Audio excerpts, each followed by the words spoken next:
Good afternoon, everybody. We're just waiting to we get a good influx of registrants, and then we'll begin in a minute here.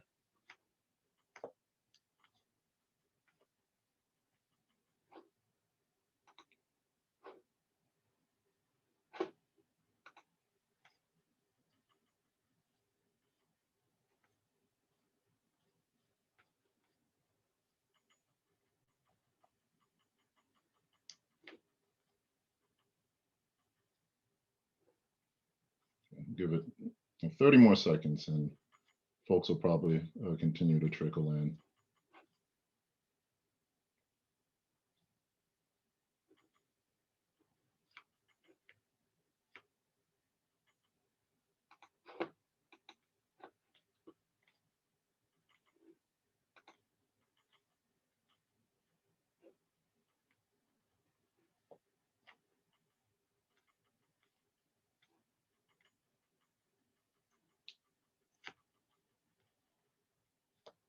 All right. Well, I think that we can get started. I want to thank everybody for attending our webinar, where we plan to highlight the important youth justice reforms that recently happened here in Michigan to improve juvenile record confidentiality protections, the passage of the Clean Slate for Kids laws, as we're referring to them, earlier this year. My name is Jason Smith. I'm the Executive Director of the Michigan Center for Youth Justice, or MCYJ for short. And just want to thank you all for your interest in this important issue. We firmly believe that protecting a young person's juvenile record is key to allowing young people to move on from the mistakes made as kids, and not continue to have them burdened by past behaviors, and allow young people to thrive as they enter adulthood. Before getting into the run of show and all of the housekeeping notes, I just want to extend a thank you to all of our supporters over the last year, who really helped us and the legislature to advance the bills that became the new Clean Slate for Kids laws. We always appreciate all the help that we get from supporters, other advocates, juvenile justice stakeholders, professionals working with the courts, who realize that changes like these are important for young people, and that we all share the same goal of making sure that kids who get into trouble are considered kids and treated in an age and developmentally appropriate way. So thank you to you all. We really piggybacked on the reforms, similar reforms that happened on the adult side, that was championed by advocate groups like Safe and Just Michigan. And so we appreciate that effort too. They really paved the way for us on the youth justice side. So just thanks again to everyone. And thanks to the bill sponsors, Senator Jeff Irwin and former Senator Peter Lucido, who championed the Clean Slate for Kids legislation last year.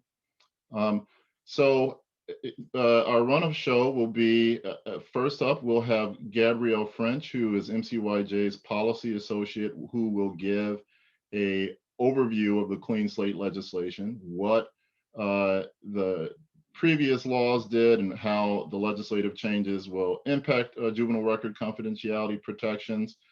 And then we'll have Professor Kim Thomas from the University of Michigan Law School's Juvenile Justice Clinic, where she's the co-director, give a logistics overview of how an individual can obtain an expungement of their juvenile record. Just looking at the registrant list for this webinar, we have a diverse mix of supporters, juvenile justice professionals, individuals who may be seeking information about obtaining an expungement.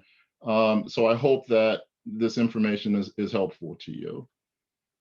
Just a couple of, and then we'll after we hear from our presenters, we'll do a Q&A period where you all can ask your questions, and then I'll close us out towards the end. And so the runtime is about an hour, and we'll close up around 2.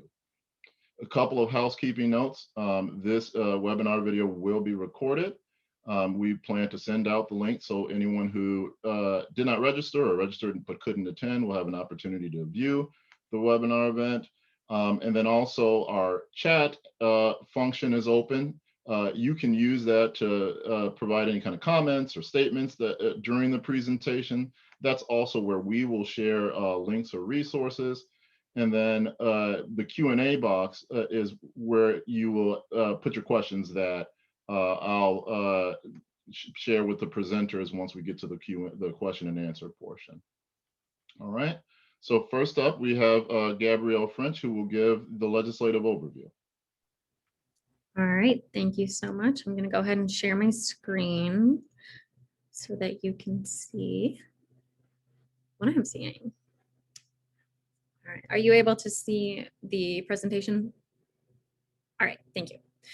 So like Jason said, my name is Gabrielle French. I'm the Policy Associate for the Michigan Center for Youth Justice.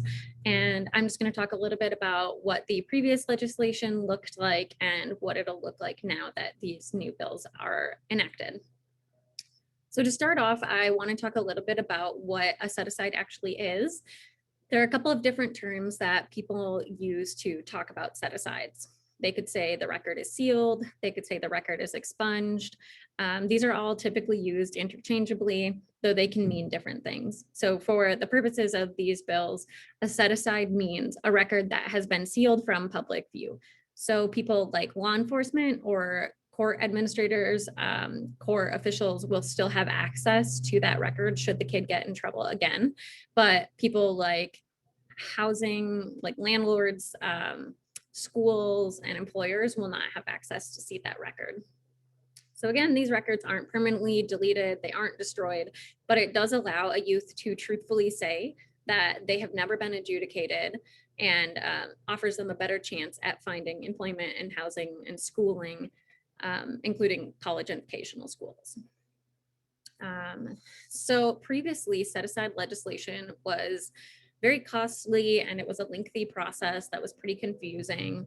So there was a fee to even apply to set aside. You typically would need an attorney to walk you through the process, and through the application, there was a lot of onus put on the kids to gather all their records and all of the necessary information.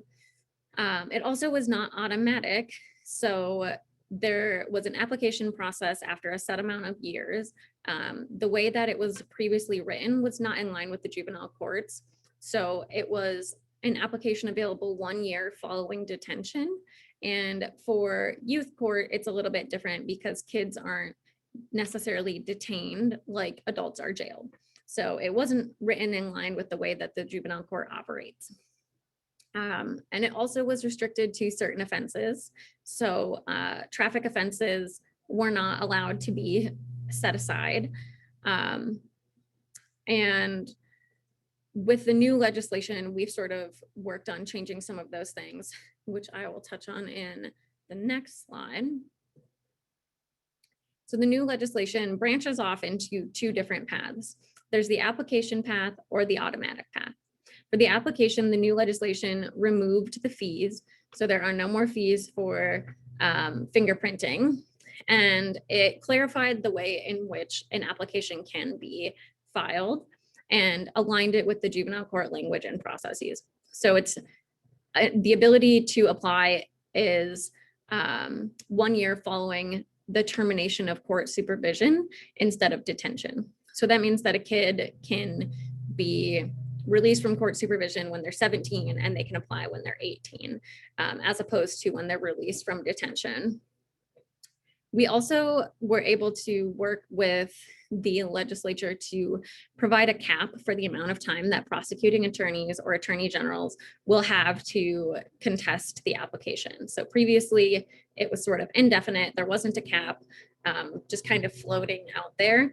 And now it's capped at 35 days. So if the prosecuting attorney or attorney general wants to respond, it has to be within 35 days of the application being submitted. For the automatic process, it's a bit more complicated in a sense that it's 2 years following the end of court supervision or when a youth turns 18. So the example I used before, I believe I said 17 years old, the kid is released from supervision. So in that case, the record would be expunged when the youth was 19 automatically. They could apply to have it set aside earlier, but if they waited for the automatic process to kick in, it would be when they were 19. So if the kid was released from court supervision when they were 15, then it would occur when they were 18, because if they were released from supervision, the 2 years following the end of court supervision is prior to their 18th birthday. So whichever comes later. With the automatic process, there is no opportunity for contest from prosecutors. So it's automatic, just goes straight through, no opportunity for contest. And again, not all offenses are eligible. What we call the more serious offenses, the assaultive offenses typically are not eligible to be automatically set aside. And with both the application and the automatic process, there are some offenses that are just never eligible to be set aside. And that would be offenses that were felonies that would have a maximum life sentence if the youth were tried as an adult. So as far as record confidentiality goes, previously youth records were open to the public, which is contrary to what a lot of people believed. You could potentially look online and find a youth's record or their court case information. So the court date, where they were having court, which room, what time, all of that information could potentially be found online. There was also a limitation on who had access to that court information, and it was limited to a specific group of people. So the new legislation makes everything no longer publicly available. So you can't find that information online anymore. And it also expands persons having a legitimate interest to mean the kids, their families, their legal counsel, law enforcement, prosecutors, and the courts. And this was because we believe that kids should have access to their own records and their own case information. So that is the summary of the old legislation and the new legislation. And similar to what Jason said earlier, we are really, really pleased with this legislation going through, as kids don't necessarily have the mental ability to see the consequences that their actions are going to have. The development of adolescent brains is such that you don't necessarily look at the long-term consequences. And so they wouldn't think about how their record would impact their future down the line. So we're really thrilled that this legislation passed and is now being enacted. And I just want to thank everyone for being here, taking the time to come to this webinar and learn about how these bills impact kids. And let me sharing. There we go. Thanks, Gabby. And next up, we have Kim Thomas, who will give a logistic overview of how to actually obtain an expungement. Thank you, Jason. I'm going to share my screen as well to sort of make this both audio and visual, hopefully. So I'm going to talk about the set-aside process that Gabby referred to as the application process. So this is the current process that's available to young people to obtain set-asides under the law that went into effect earlier this month. My name is Kim Thomas. I'm at the University of Michigan. My email's there if anyone has follow-up questions that we don't have time to answer today. I'm happy to be a resource to try to answer questions. So this is, oops, there we go. Okay, so roadmap for today. I'm going to talk a little bit about who is eligible under the application process, how many cases or charges can be set aside, when someone can apply. Gabby referred to this a little bit already. That's a change in the current law. What must and can be filed with the court, and then practically what happens before, during, and after the hearing on the motion to set aside. So what does this process look like for someone who's unfamiliar with it going forward? What charges are eligible? And so the law has essentially there's 3 charges total, or 3 adjudications total, only one of which can be a felony. So that could be 1 felony adjudication and 2 misdemeanors. It could be 3 misdemeanors. And with every application, one of the requirements is the person have no felony convictions. So if they have already obtained an adult felony conviction, they would not be eligible for a set aside of their juvenile adjudications. The third column here is the one bad night. And so I've got this picture of a guy who's reaching into a car to steal an item from the car. So, you know, imagine the kid who goes to a shopping mall and goes into one car and steals something, and then goes into 6 other cars and steals 6 other items. And so comes to court and is charged with 7 breaking and entering into a motor vehicle for the purpose of stealing, right? So there's 7 different adjudications. Those have all happened within a 12-hour span. They all have the same intent and purpose. The law will allow the juvenile to count that as one adjudication for purposes of a set aside. So there are some requirements that it has a single intent and goal and it be within 12 hours. And so the adult legislation sort of calls this one bad night. So that's the concept. You are not eligible to do that if it's an assaultive offense. If there's a possession of a weapon, there's a weapon involved, or it's a maximum penalty over 10 years. So there's some exceptions to that, but there's an appreciation in the law that sometimes there's this sort of, you know, breaking into the 6 cars in a row that really is practically one incident. And so that is also can be set aside as one adjudication. All charges are eligible except for 2 things, and Gabby mentioned these, offenses for which the maximum punishment if the person were an adult would be lifetime imprisonment, and convictions under Section 2D. 2D is the section that allows a young person to be designated to be tried as an adult within the juvenile court. And so if someone is designated as an adult, that what is essentially a conviction is not eligible for a set aside under the juvenile adjudication statute. So those are the 2 exceptions. Otherwise, all charges are eligible. When can someone apply? This is a change. You used to have to be after detention, or you'd have to wait until you were 18. Now it's 1 year after the court ends jurisdiction over the child. And so that's makes it a little easier to apply sooner. You know, one thing is if the young person is applying to a college or a trade school, maybe they want to try to get their record cleaned up before that. It might allow them to do that before filing those applications for those future opportunities. One thing that comes up, and well, let me go to the next slide. There are some basic hurdles that you have to get over to file the petition. There are 5 of them, 5 or 6, depending on how you want to count them. These are that your application has to have your name and address. It has to let the court know or state that you haven't had other juvenile offenses, that you haven't been convicted of any felonies. You have to let the court know whether or not you filed prior applications. And so if you have, that's not a bar, but you have to notify the court of whether you've previously attempted to file one or you're filing one concurrently. So for example, if you had a misdemeanor case out of Wayne County and you had a felony out of Oakland County, you would be eligible for a set aside, but you would need to file separate applications with those separate jurisdictions. And if you're the applicant, you would want to let them know, I'm concurrently filing an application with Oakland County, and you let the Wayne County court know that. You provide a copy of that application so that there's an awareness. So you need to do that as part of the requirement. You have to state whether you have any pending criminal charges. And so if you've recently been arrested for something new, you would be required to state that on your application.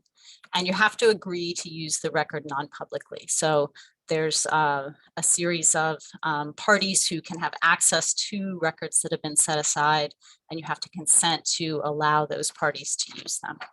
But those are the really basic requirements for filing a set aside. The easiest way to do it, especially for someone who's unrepresented, is to use the state form. So there's a state court administrative office form. It's the JC 66 that was revised earlier this year to reflect the changes in the law. And there's a link here. This is what it looks like, and you just have to check the boxes, and you'll notice that it has those statements that are required to be made. And, if you fill it out correctly, it should make sure that you satisfy all of the statutory requirements for the application. So make sure that you're using the right form, the new one that was revised.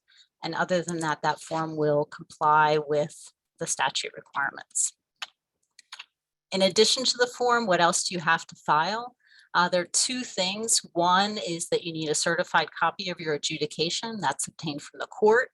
And second, you need 2 sets of fingerprints. Those are obtained from a police department. You can access, as you heard from Gabby, the court will allow a young person, a young person's family, or a young person's counsel to obtain those court records and get a certified copy of those adjudications. With respect to the fingerprints, right now, you should check and see if they need to do an appointment. Right now, the police departments have been more limited in their capacity to do fingerprints, and a number of jurisdictions require a fee for that, so that sometimes there can be a cost. And I know that some Michigan Works agencies have been helping people who are applying for these with that fee. So if that's the barrier for you or your clients there might be resources out there to help them with that fee for fingerprints. So that's the basics, right? So you have to file the form or those statements. You need your prints, you need your certified copy of an adjudication.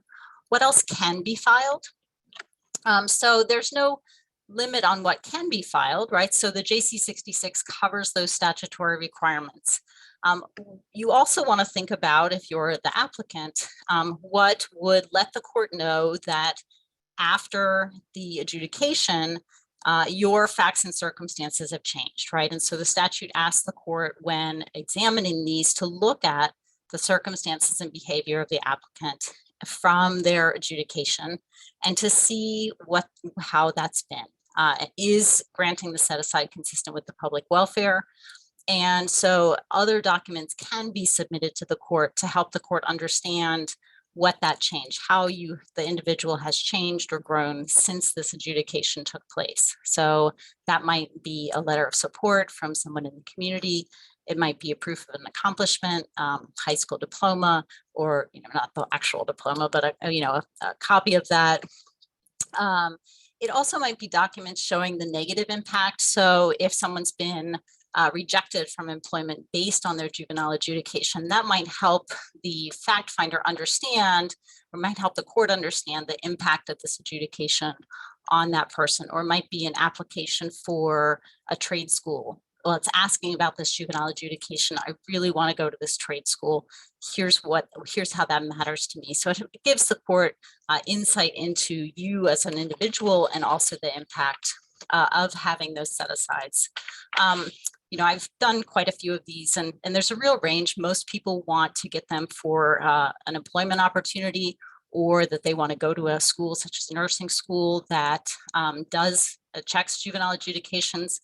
But I've had people come to me for set asides for things like they were rejected from going on a child's field trip because their prior criminal court involvement or juvenile court involvement came up. So it's really a range of reasons that people want these. And so helping the court understand the impacts can be helpful.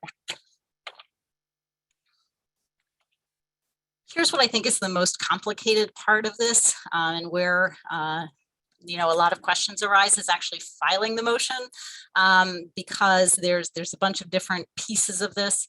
They're largely laid out on the form, and so if you sort of follow the form carefully, that's helpful. As Gabby mentioned, there's no fee for the application now, which is great. I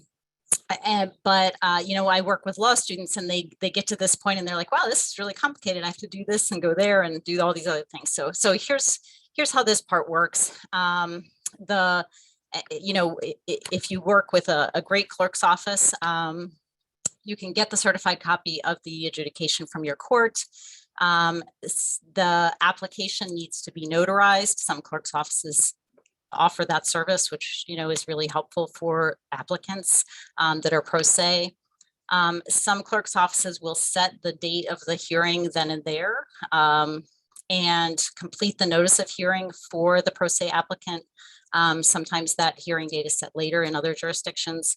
And then the applicant needs to have copies made of those documents, because there's going to be, the applicant has to then send them to these various agencies.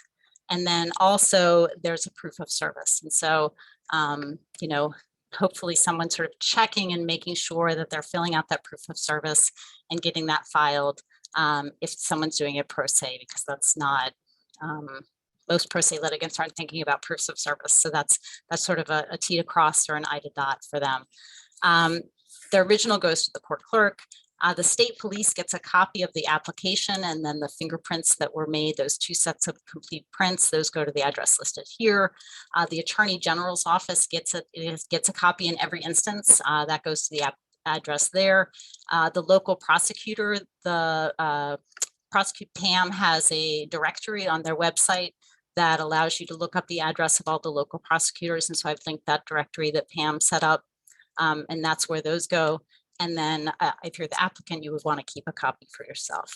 So that for me is the most complicated part. I think that for an applicant to make sure that each application gets to the right person at the right address. For an applicant, you know, you get this court date and you're just sitting and waiting, but there's a lot of things that actually happen between the filing of the application and the hearing in court. The court itself, the statute requires the court, if needed, to locate court documents for the hearing. Those fingerprints, the Michigan State Police compares those prints with other prints in the Michigan State Police database, including any non-public records. So if the person had a prior set aside, they would still be compared with those. And then that second copy is forwarded to the FBI and compared with fingerprints held in the FBI's database, and then they report back to the state police. So they're run with the state police, and the FBI is where those fingerprints go. The state police, once it receives those reports and does the criminal check, it sends that report to the court. So then the court will receive the report from the state police. As Gabby mentioned, the Attorney General and the prosecutor have the opportunity to contest the application within 35 days. And then if for the local prosecutor, if there's a if it's an assaultive crime or a serious misdemeanor and the victim is known, then they also provide written notice through first-class mail to an identifiable victim of the offense about the hearing and the application itself. And then if the Attorney General's office, once they receive the information, believes that it appears to be statutorily eligible, they often send a letter to the court indicating that it says that, you know, this appears to be statutorily eligible for a set aside. So all of that happens between the filing and the court date, which is usually, you know, maybe 6 weeks or so. It's going to be a little bit of time. And so be prepared for that wait. Plan ahead if you're an applicant, if you're planning to apply for a trade school and you know that you're going to apply in September, really you want to be starting as soon as possible to get the application in so that you have enough time to for all these things to happen before your hearing. At the hearing, the court makes a decision about eligibility and whether the set aside is warranted. At the point of the hearing, the court will have a lot of information. The court will know, you know, does this appear to be statutory eligible? The court will know if there's an objection from the Attorney General or the prosecutor's office. And the court will have information from the applicant that's in the application. At the hearing, the court can also hear from the applicant or the applicant's counsel as to any additional information about what the applicant has done since that adjudication, and can also hear from the prosecuting attorney. The victims also, if they've been given notice, have the right to appear and can make an oral or written statement at the hearing as well. And so there's an opportunity for them to be heard. The court, this is a discretionary decision based on, you know, whether it's warranted after the adjudication. And so that's why all this information is important. I would say that largely they are granted, but of course there are exceptions to that rule. There are two circumstances in which the court, under this application process, is required to grant a set aside. The first one, and maybe someone on this webinar has an insight for me into why this is, because I'm so curious, is a violation of MCL 750.413, which is the motor vehicle possession and driving away statute. And so if that's the adjudication that someone has, they are automatically entitled to a set aside of that adjudication. Why, I don't know, but that's the one statutory exception. The second exception is if someone was a victim of human trafficking and for offenses that implicate prostitution or solicitation. And so if someone is in that circumstance, the court doesn't have discretion to deny that. It must automatically be set aside. So those are two exceptions to the rule. If the court grants the set aside, the court then sends a copy of that grant to the arresting agency, usually the local police department, as well as the Michigan State Police. And then the applicant, him or herself, should get a copy of that as well. Okay, as Gabby mentioned, if the court grants the set aside, and you're asked, do you have a juvenile adjudication? The answer is no. There are in the statute some sort of asterisks to that. One is that obviously the Department of the state police and other law enforcement have some access to that. For example, if you were going to apply for employment as a police officer at the Michigan State Police, they would be able to access that file to obtain that information. The courts, the prosecutor's offices, for if someone were rearrested in adult court on a felony, would have access to that record. And it doesn't change anything about your Secretary of State driving record. So even if you have a Secretary of State or a traffic offense set aside, it won't necessarily clean up your driving record, right? That's an entirely separate process that you would have to go through. So that's the nuts and bolts of a juvenile set aside under this application process that's now available. And I'm sorry, I've been ignoring the chat. Oh, thank you for putting in those links. So I'm happy to answer any questions that people have. I'm going to stop share. Thank you so much, Kim. And please, folks, feel free to use the Q&A function down at the bottom of your screen to ask any questions. Are you able to share your slides? Yes.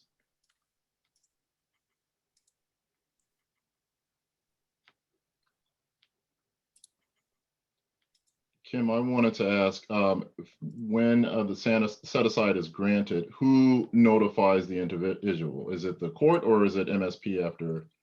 That's usually done in that hearing at the moment. And so the court will say, I'm either granting or not granting. And so what would normally happen is the court would say, I'm granting your set aside. The court would then make an order granting the set aside. Could give an applicant a copy right there in the courtroom, and then after court would send those to the required agencies the court has to send those to.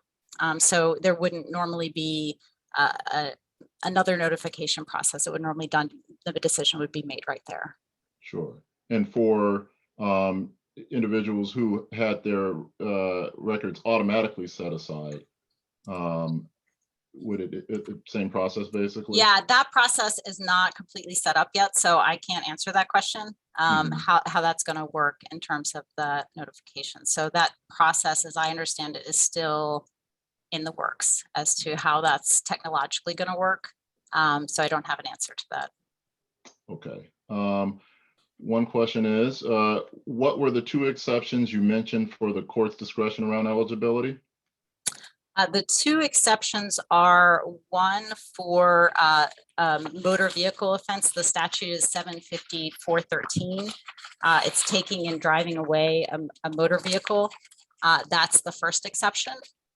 The second exception, where a court is has to automatically give a set aside to someone who goes through this application process, is if someone is, so there's sort of two parts to this exception. They're a victim of human trafficking, and they have committed or had an adjudication for, there's 3 listed offenses that relate to solicitation for prostitution, admission to a place of prostitution or engaging in services for the purposes of prostitution. So there are statutes that the legislature believed were could be influenced by someone being a victim of human trafficking. So those are automatic with the court.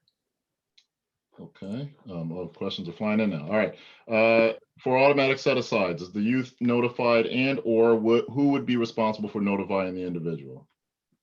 And cover that one, right? It's So I don't know the answer for the automatic set-asides. For the non-application process, that's the separate automatic set-aside that Gabby talked about, that's set up by the statute, isn't in the place yet, as I understand it, that they're still, I think basically they're still working on the technology to make that happen in a way that makes sense. So I don't know the answer for the non-application process set-asides. So when a person reaches the age of 18, it is automatically set aside only after 2 years after the court has ceased exercising jurisdiction. Thus, 2 years after discharge from juvenile court jurisdiction, even if has reached the age of 19 plus.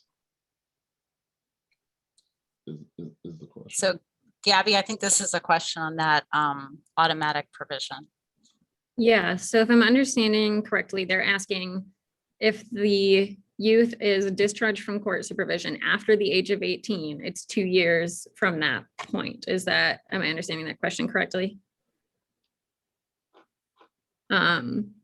So yes, that would be correct. So if the youth is discharged from court jurisdiction above the age of 18, it would be 2 years from the date of the end of the court's jurisdiction. So it's 18 years old or 2 years after the end of court jurisdiction, whichever comes later. And remember, that person could still go through the application process earlier. Correct. Yes, they could apply earlier. Hopefully I answered that question well enough. Tom, some courts have the resources to assist candidates, but if not available in the local, are there other available free resources? So one thing to say is I'm happy to have people call our clinic and see if either we can help them or we can refer them to a pro bono lawyer who's willing to help them for free. Or sometimes people just have really basic questions and, I can answer that in 10 seconds or someone, in my office can answer that in 10 seconds. So if there's anything, I'm happy to be a resource. Jason, I think you mentioned there was some other resources as well. Michigan Advocacy Program also can be a resource. I know that there are some eligibility requirements. I think Shannon Lucas from MAP is on. If you want to add anything to the chat or to the Q&A, Shannon, about eligibility criteria, please feel free. But I know that they are a resource as well. I can share the link to their web page. While working with youth in the juvenile justice system, what is the appropriate time to begin talking with them concerning requesting their case to be set aside? On one hand, you can't start thinking about it too soon because the court is going to look at their actions from the time of their adjudication. And so, it's just another reason to encourage a young person to be thriving. And it's only a year, right? So it used to be you have to wait till you were at least 18 or later. And so the timeline is much faster than it used to be. It's true that a year is a really, really long time in a teenager's life. So I understand that, time passes differently for them. But I think, once they're leaving the system and the court is terminating jurisdiction, certainly would be an opportunity to say, a year from now, you're going to be eligible for this, or I think you might be, or you might want to look into it if you're not sure about whether they would be eligible, before you apply for, community college or before you apply for, a more long-term job. Thank you. Do you know if a registrable offense is set aside, meaning CSCs? Are the registration requirements automatically removed as well? Does sending the set aside to MSP automatically notify MSP registry as well? My understanding is that those are separate systems. And so, well, first of all, if you had a CSC that was a life offense, that wouldn't be eligible for a set aside in the first place. So that's going to eliminate many of the offenses that would be registrable. But it's a separate system. And so even if someone had a set aside, that doesn't automatically entitle them. I would want to look at, Jason, you may know this off the top of your head, what's the overlap between juvenile registrable offenses and non-life offenses. I think it's a pretty small group of offenses that are going to be in that set of cases. Yeah, so I know that as Gabby mentioned, all assaultful crimes, which many of the CSCs would fit into, are not eligible for automatic set-asides, including offenses that are eligible for prosecutorial waiver, which many of the CSCs fall under. I think that answers the second question, which is also related to sexual offenses. Without looking up the specific statute on exception as to automobile, do you know if that is unlawful driving away of an automobile or unlawful use of an automobile? I will look it up because it doesn't necessarily make sense to me. And so my answer is just that that's the law as it is, not that that's what makes sense. It's not unlawful driving. It's someone who shall take without authority, take possession and drive, or take away or be party to that. It's the 5-year felony, motor vehicle felony, taking possession of and driving away. So it's not unauthorized use of a motor vehicle, which of course is a lesser offense. I wish I had the answer to why the legislature wrote it that way, but I don't know the answer. Yeah, and I can't remember a deep debate about it at the time. All right, Jen offers Michigan Works Association has an older youth program, 16 to 24. That could be a great resource. Thank you, Jen. And in a minute, I'll share the link for MAP as well. Kathy Wyatt, what are the advantages of the automatic process other than it being automatic, or the application process compared to one another? So there are more offenses that are eligible for the application process. So I think that that's one advantage for application. Automatic, obviously, the burden isn't on the individual to go through the process itself. And then as Kim and Gabby mentioned, if a young person wanted to pursue a set aside in advance of applying to college or trade school or seeking employment before turning 18, the application process would allow them to do that. So I think that that's one of the benefits there. Does anyone want to add anything? Yeah, I would also just add that for the automatic process, one of the reasons that we even began looking into it was that kids weren't taking advantage of the ability to set aside.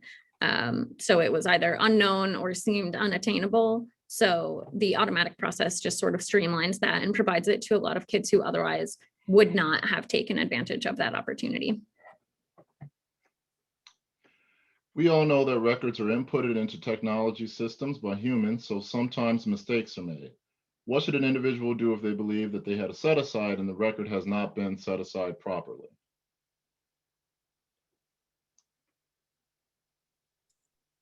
So I did have this happen at least once that I know of. And if you go on your records, if you do an iChat through the state police, there's a sort of correction link. So if you do an iChat and then your record that you believe was set aside comes up, you can try to pursue it that way. My impression is largely that has been a result of state police record keeping versus anything else, but you could always go back to the court and ask for another copy of your adjudication and make sure that everything was good with the court, and maybe ask for a hearing, I guess, if you can't resolve it through the state police. But I was able in that instance to resolve it through the state police.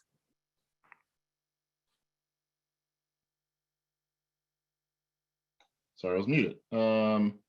How should an applicant to a law enforcement agency answer a question about juvenile adjudications where the applicant has set-asides that will be discovered by the organization?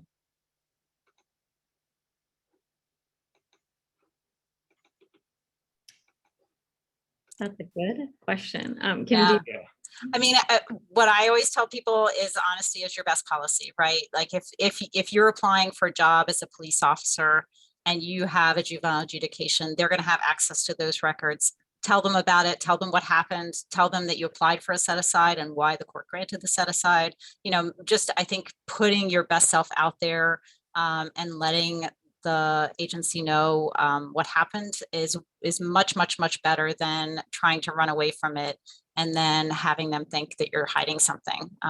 You know, I mean, so that's what I tell people. Does it always work? No. I mean, if someone's going to hold them, you know, despite the set aside, but I don't think running away from it is very helpful at all. Okay. The Michigan Legal Help website has the forms and instructions for juvenile set-aside pretty well explained there. Thank you, Jean. And I already copied and I'm just now pasting the link to that webpage. Shannon Lucas from the Michigan Advocacy Program says most legal service offices have been working to provide representation for people in expungement cases and MAP. We have financial and citizenship requirements for our clients. If you'd like to make a referral to your local legal services program, you can look at the webpage or for information or have a client contact the counsel and advocacy law line, and then she provides the number. I shared Shannon's message and her email address in the chat for folks. Richard asks, assault crimes are not eligible. Does that mean all assault crimes, including simple assault and battery and aggravated assault? So for automatic expungement, simple assault is actually eligible for a set-aside. It was something that we, Michigan Center for Youth Justice, personally advocated for. If you think about many young kids, they're charged with simple assault for issues and fighting siblings or parents in the home, high school fights, things that are really youth behavior that we really argued with the legislature that they should be able to move beyond, and the legislature agreed and included that in the eligible offenses for automatic expungement. So assault with a significant injury or aggravated assault is not. Again, you can apply for a set aside, but simple assault is eligible for an automatic set aside.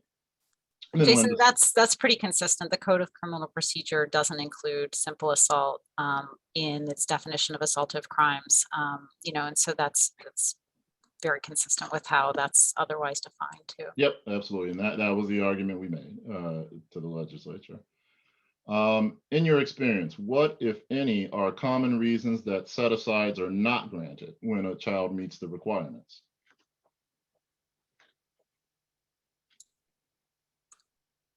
I don't think I've ever had anyone be denied if they met the requirements who I've represented, but I can certainly imagine that, you know, a court could be worried about recency, a court could be worried about the nature of the offense.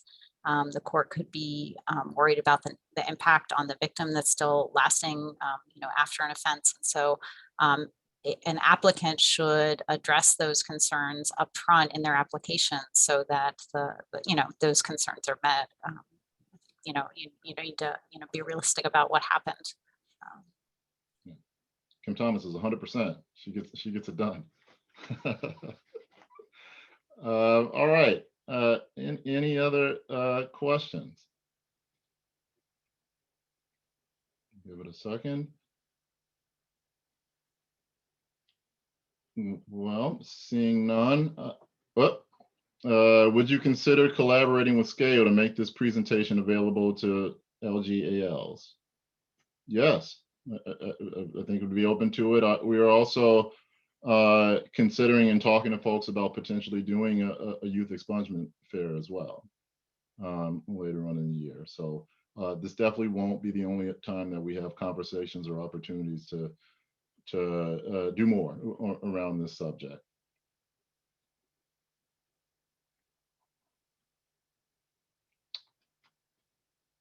Do you have additional webinars coming up? Maybe one on the new updates to status offenses.